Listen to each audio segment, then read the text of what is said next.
Dr. Allenby. Well, this certainly is a coincidence. Here I come to the music center. I'm looking for Mr. Kincaid, and who do I find but you? You were looking for David? For his whereabouts, ma'am, last night before the murder. That's a lovely outfit you're wearing. Thank you.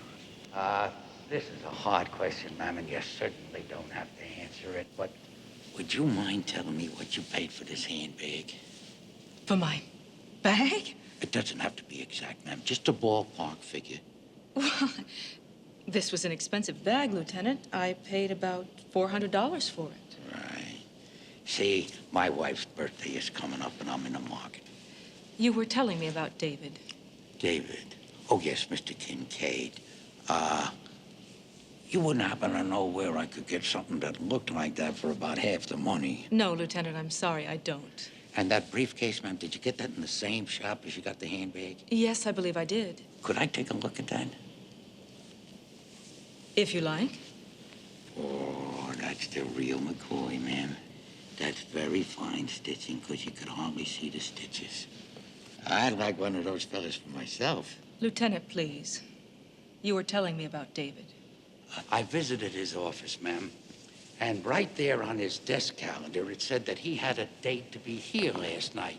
But I spoke to that committee woman, Miss Hendricks, and she told me she never saw him. Yes, well, we had a fundraising event last night. I'm on the committee, so I had to be here. But it wasn't David's cup of fun. He said he'd rather hang by his thumbs. Well, that certainly explains why he wasn't here, ma'am, but that raises another question. Joan. Oh, honey, Lieutenant Columbo just told me about David. What a terrible thing to happen. Oh. Thank you, Helen. Oh, Lieutenant, we all think you played the tuba just beautifully. I enjoyed it, ma'am. I got your message about the master guest list. I brought it for you. Lieutenant, would you mind holding this for me? Not at all, ma'am.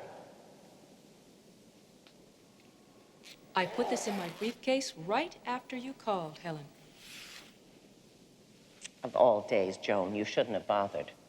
Well, it's better than feeling sorry for myself. I'll call you. Last night, ma'am, you were here at the party. All evening.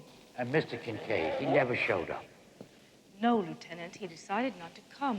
Well, as I was saying, that raises the question of where Mr. Kincaid met that woman. The lady all dressed in black with the black hat.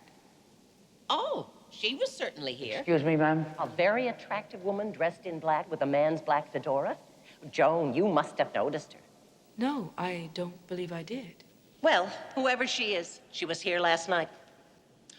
Does that help you, Lieutenant? Well, it gives me something to think about. It's certainly very interesting. Good. Just one more thing.